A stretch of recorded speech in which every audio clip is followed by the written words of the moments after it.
C'est comment ça se passe? Au Niger, on décide de rapatrier des citoyens qui vivent à l'étranger, des citoyens nigériens, évidemment, qui malheureusement vivent dans la mendicité. Je sais que c'est très délicat. Les gens ne mendient pas toujours pour les raisons qu'on pense. Et ce serait trop facile de juger les autres dans leurs conditions si on n'a pas traversé la campagne portant leurs sandales. La mendicité nigérienne, dont la sous-région malheureusement est réelle, depuis quelques années a pris des proportions significatives, avec un nombre croissant de personnes se donnant à ces pratiques dans les pays voisins. Donc il y a beaucoup de Nigériens qui vivent dans des pays voisins et qui mendient. Raison économique, évidemment un pays qui a été pillé pendant très longtemps par le pays que vous connaissez et aussi toutes ces personnes corrompues à la tête de l'État. Ce n'est qu'évident quand il n'y a pas d'opportunité, quand il n'y a pas d'argent, quand il n'y a pas d'avenir, que les gens cherchent un moyen alternatif pour survivre. Malheureusement, cette situation expose des personnes à des risques majeurs tels que l'exploitation, la traite des êtres humains et les abus de tout genre. En outre, leur présence prolongée dans d'autres pays pourrait générer des tensions sociales et économiques, tant que pour la communauté hôte et pour le Niger lui-même. Donc évidemment, quand vous avez votre enfant qui part chez le voisin, lundi, mardi, mercredi, jeudi, et demande du pain, donnez-moi un peu plus de beurre, je voudrais du lait s'il vous plaît. En fin de compte, il y a quelque chose qui se passe. Il y a d'abord le niveau de respect qu'on a pour la personne qui diminue et aussi le niveau du respect qu'on a accordé à son papa qui part. Je pense qu'il est essentiel et évident, sous cette forme en tout cas, que le gouvernement nigérien se décide. J'applaudis d'ailleurs. Bravo! De rapatrier ces personnes au Niger. Sur le plan national, la présence des ressortissants nigériens en situation de mendicité à l'étranger soulève des préoccupations sur la réputation, la sécurité des citoyens à l'étranger. La réputation est très importante, les amis. La réputation est très importante. Vous savez, il y a des gens en Afrique qui ne mangent pas dans les rues. Hein. J'avais une fois fait une vidéo, j'ai fait une vidéo de documentaire. Je partais dans un pays étranger et aussi j'en ai profité pour goûter un peu de la nourriture. Voilà.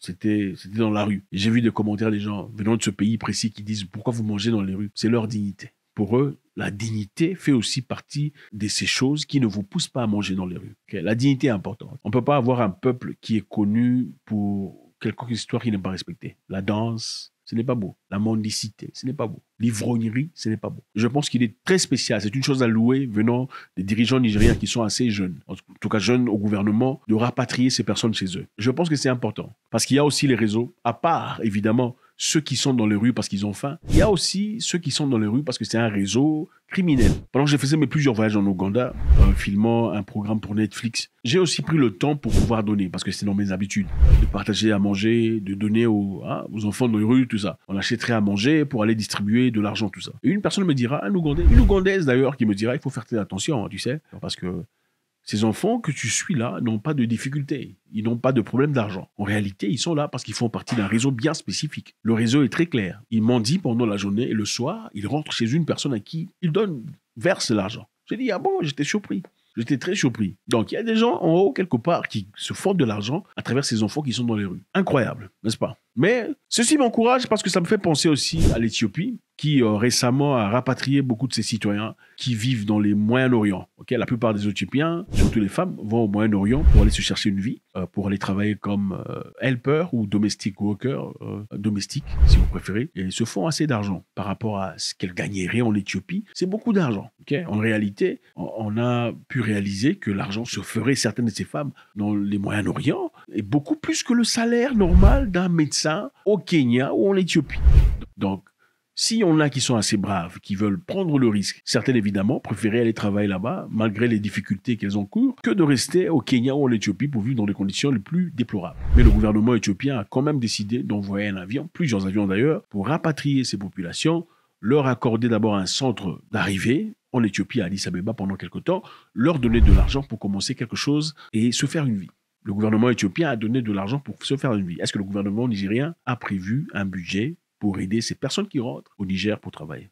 Bon, dire à quelqu'un de rentrer, c'est très bien, parce qu'il est en difficulté, parce qu'il est en train de mendier. Mais n'est-ce pas la raison pour laquelle il est parti? S'il doit rentrer dans les mêmes conditions. Est-ce qu'il y a une solution par rapport à ça? Point d'interrogation. Je pense qu'il est important de le dire. Le Royaume-Uni a décidé de renvoyer les immigrants au Rwanda. On en a parlé autrefois, et il s'est passé quelque temps. L'Irlande n'est pas très contente. parce que les immigrants illégaux qui sont censés venir d'Europe à travers la Manche pour aller au Royaume-Uni sont maintenant en train de traverser pour aller en Irlande. Donc, toutes ces personnes, Moussavou, Bakondo, Mokende, qui vont en Europe dans l'espoir de partir en Angleterre, ne partent plus au Royaume-Uni ou en Angleterre, partent maintenant en Irlande. À travers un terrain, évidemment, où ils ont signé un décret permettant l'accès facile entre l'Angleterre et le Royaume-Uni. Le Premier ministre irlandais a parlé. Simon Harris, en effet, n'était pas très content. Parce qu'évidemment, il y a Rishi Sunak, le Premier ministre à Londres, à travers une interview, a dit son programme d'accord avec le Rwanda est en train de fonctionner. The deterrent is, according to your comment, already having an impact because people are worried about coming here, and that demonstrates exactly what I'm saying. Le journaliste lui avait dit qu'on avait déjà répertorié des gens qui sont en train de partir en Irlande au lieu de venir en Grande-Bretagne. Et M. Sunak a dit, oui, évidemment, notre décret est en train de fonctionner. La loi qu'on a votée est en train de fonctionner. We're not going to accept returns from the EU via Ireland when the EU doesn't accept returns back to France where illegal migrants are coming from. Of course we're not going to do that. I'm determined to get our Rwanda scheme up and running because I want a deterrent. Et en disant ça, il a énervé ceux de l'Irlande. Every country is entitled to have its own migration policy, but I certainly don't intend to allow anybody else's migration policy affect the integrity of our own one. And this country will not in any way, shape or form provide a loophole for anybody else's migration challenges. That's very clear. Alors l'Irlande a dit, nous allons aussi nous asseoir et voter une loi à sorte que nous puissions ramener toutes ces personnes immigrants illégaux qui viennent ici au Royaume-Uni. Le Premier ministre irlandais Simon Harris a en effet adopté dimanche une position de fermeté face à Londres en matière d'immigration, prévenant que son gouvernement voulait renvoyer des migrants au Royaume-Uni face à l'afflux lié à la politique britannique d'expulsion vers le Rwanda. Selon le gouvernement irlandais, 80% des arrivées récentes étrangères en situation irrégulière se font via la frontière terrestre, ouverte en vertu de l'accord de paix en 1998 entre la province britannique de l'Irlande du Nord et la République d'Irlande. D'après lui, c'est à cause de l'accord qu'ils ont signé en 1998, permettant cette ouverture, que ces immigrants se permettent aujourd'hui de traverser en Irlande. Chaque pays a le droit d'avoir sa propre politique en matière d'immigration. Mais je n'ai certainement pas l'intention de laisser la politique migratoire de quiconque affecter l'intégrité de la nôtre. Donc, pour eux, ils vont désormais commencer à renvoyer les immigrants en Grande-Bretagne. Et qu'est-ce que la Grande-Bretagne dit par rapport à ça? Le côté britannique, un porte-parole du gouvernement a déclaré au journal The Guardian que Londres n'accepterait aucun retour de demandeurs d'asile en provenance de l'Union européenne via l'Irlande, jusqu'à ce que l'Union européenne accepte que nous puissions les renvoyer en France. Donc nous ne les accepterons pas jusqu'à ce que la France accepte qu'on les renvoie. Donc c'est un peu ça. Ce qui est évident, les amis, c'est que, voilà, on veut vous renvoyer au Rwanda, pays des 1000 collines. Hein, 1000 collines. Le lait est très bon. Vous voulez la bonne qualité de lait, le lait. Vous savez, beaucoup parmi vous n'avez jamais bu le lait. Le vrai lait, vous n'avez jamais bu. Vous avez bu le lait en poudre, c'est du faux lait. Vous avez bu le lait là, tout ça là, c'est le faux lait. Le lait en boîte, c'est le faux lait. Le vrai lait, il faut aller au Rwanda pour boire ça. Hein? Dans quelques autres pays aussi, mais au Rwanda, il faut aller Igivukuto. Ça s'appelle Igivukuto.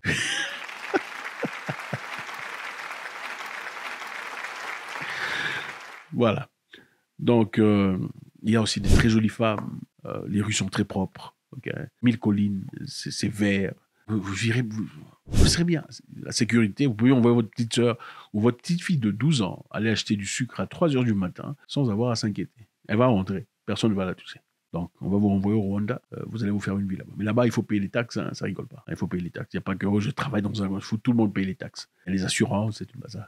Voilà. Faites-moi savoir ce que vous en pensez. C'est toujours avec beaucoup de plaisir. Le Niger qui décide de rapatrier ses ressortissants qui sont ailleurs, au Sénégal, en Côte d'Ivoire. D'ailleurs, c'est pas la première fois. Dans le passé, ça s'est fait aussi. Dans le passé, on a rapatrié des gens, mais qui sont encore partis. Okay? Si on a rapatrié des gens et qui sont encore partis, c'est-à-dire que ça n'a pas fonctionné la première fois. Il faudrait que quelque chose change. Et aussi maintenant, Rishi Sunak, qui est presque en guerre avec les Irlandais, qui disent pouvoir renvoyer les gens chez eux, s'ils osent envoyer les gens ici. Soit il faut carrément partir au Rwanda, si ça ne va pas dans votre pays ailleurs. God bless.